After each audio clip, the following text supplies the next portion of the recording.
Hello, guys. I'm here today to talk to you about something I'm happy to talk about. Someone asked this, I commented on the last video, so if anyone has any other questions, I can do it. Comment on this video or on Sunday night's video, and I'll get that done for you. But let's get into what this video is about. So this is going to be a Procter & Gamble versus a Unilever. Which stock is the better buy? And I'll be honest with you, they're both fantastic stocks, especially after what we saw in November and December. Both of these companies are very well run for the most part, have good balance sheets, pretty good valuations. And my favorite thing is their betas. They both have low betas, both around 0.5, 0.7-ish. I actually don't remember Procter & Gamble, but Unilever is 0.5. And that's phenomenal under one circumstance, which is a circumstance we're kind of experiencing. And I'll talk much more about this on Sunday's video, so be sure to stop by and watch that. But the point is that both these companies are staples. They're consumer staples. They're stuff you have to have. Procter & Gamble makes things like Tide, Gillette, which is facing some competition, but overall Gillette is still a very good brand.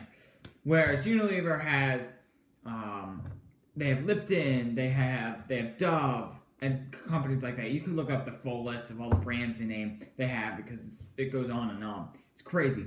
Both these companies are defensive stocks. They're not going to make you a ton of money. They're not going to make you Amazon, Tesla, and Bitcoin amounts of money, and that amount of time spent. They're going to be safe. You're not going to lose as much money with these stocks.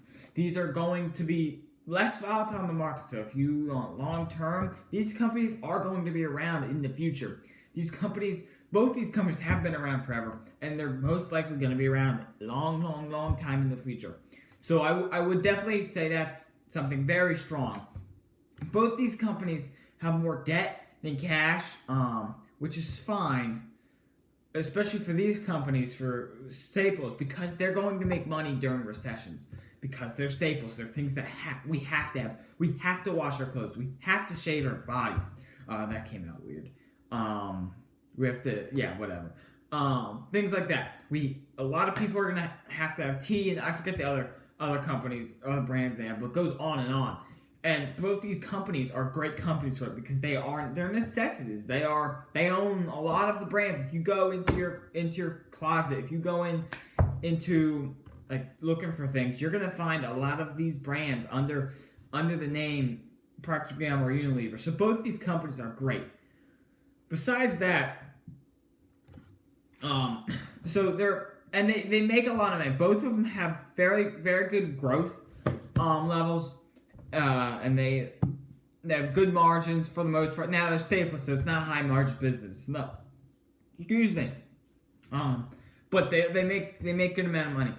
So which is the better buy? Because both of their valuation is on par with the market. It's about 21 PE-ish, or 20 PE, maybe a little lower. And then the forward PE is about the same. And then the beta, the book value is a little high. So here's my deal. I think that both their companies, both their companies are good buys. Both of them.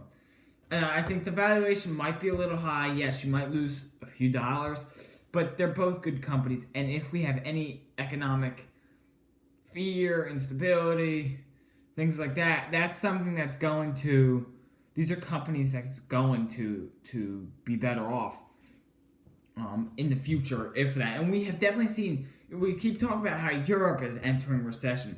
China just had poor numbers. There's all these things slowly, and the bull market's not going to continue forever. Look at what happened last year. We were down 6% on the year. But the point of the matter is that both these companies are very good. So it's hard to say which is better. I think Procter & Gamble is about $90 a share, I believe. I actually did not check that, but whatever. And Unilever is about 50, I believe, but you guys should check that. But the point is that it's hard to say which is better because they're both good buys. I think both of them you're going to make a slow amount of cash on. They're going to be safe. Hedge your cash in like troubles. ahead, which we might see. So it's not going to make you. You're not going to get rich quick off these companies, but you're not going to lose at all either, most likely. You're going to have a solid amount of money over time. They're both good dividends. So here's the deal. Procter & Gamble's a very good company. They've had troubles, as I said, with Gillette and a few of their other brands. But overall, they've been making good money, good growth, all that.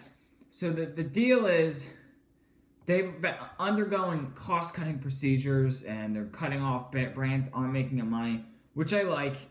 But they've had board troubles over the last few years that are starting to go away. So I think there could be more room to grow there. Or there not more room, but there's room to grow.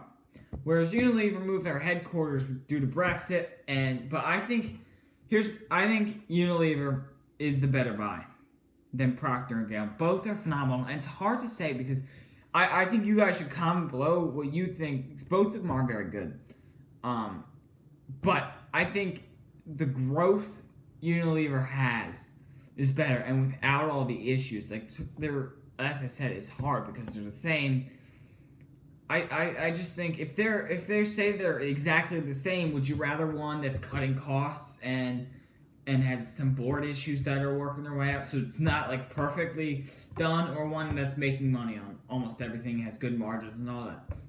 And I think you most likely take the latter. You would want the one that's more stable. It has more of this less uncertainty. And in a market with uncertainty, you don't want your secure money to be stuck in a company with uncertainty going on. So that's my take. I think Unilever is the better buy. I think both of them are good buys, especially long-term hold. They'll have great dividends in the future, and you can hedge your cash there and stay safe. But they're not going to make you a ton of money, but they're a perfect spot for your cash to be, because there's slow growth, and over time they can make money. So that's my take. Unilever better buy, because there's just less uncertainty. Both are wonderful companies. Both are buys. Have a nice day, guys.